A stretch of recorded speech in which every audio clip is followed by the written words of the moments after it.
How do you explain the turnaround in Democratic strategy? And in effect, as we come to this all-important September that we've been talking about, even before Petraeus testifies, hasn't the president won? Isn't he going to be able to prolong his surge into next year? I think America has won because is winning, but we haven't won yet. Any time that Al-Qaeda is diminished anywhere in the world, America is winning.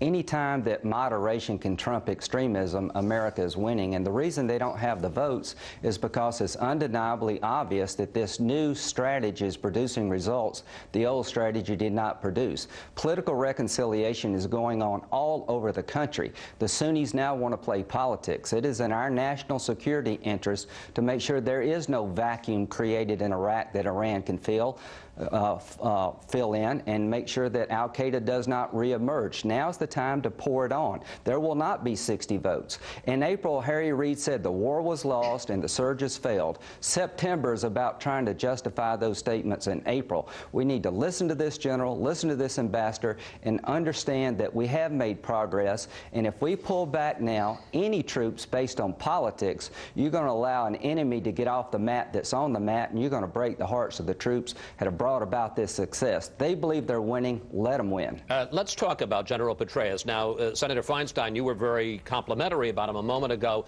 but even before he testifies, some Democratic leaders are challenging his credibility. Senator Reid says he's been spinning rosy scenarios for years, and Senator Durbin this week said this.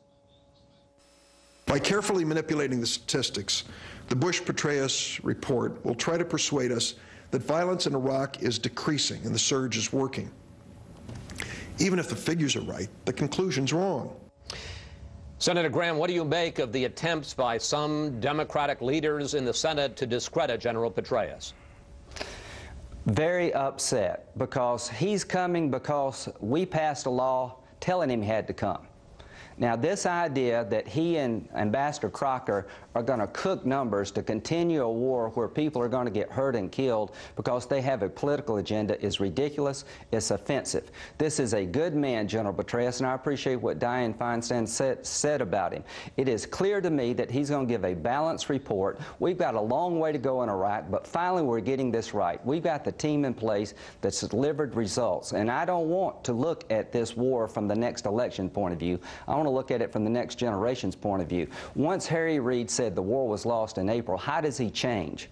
How does he back off? I wish he would back off. I made mistakes. Right after the fall of Baghdad, I thought it'd be easier than it was. I supported a failed strategy for about a year until I realized the old strategy wasn't working.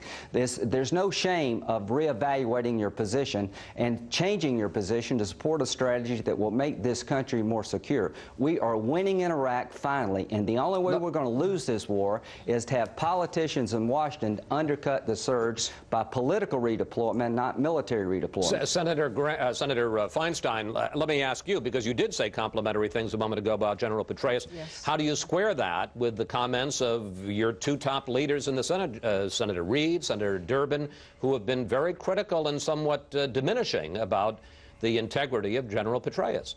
Well, there are many generals who do not believe the surge is all that Lindsey has just stated it to be, and that we can't win this war militarily. And so the necessary accommodations, the reconciliation has to be made, and this Iraqi government refuses to do it. Yeah, but I'm asking you about General Petraeus.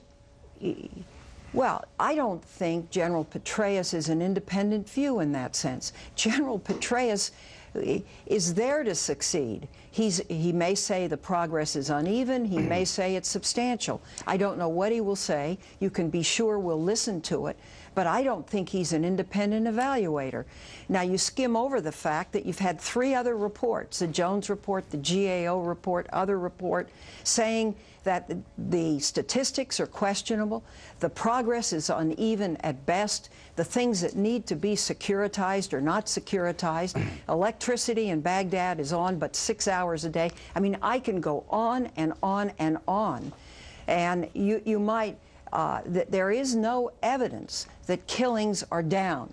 It's estimated at least 2,000 people are killed a month. There is no Shia on Shia. There is no Sunni on Sunni data kept. So all of the statistics are questionable. Senator Feinstein, I got less than a minute.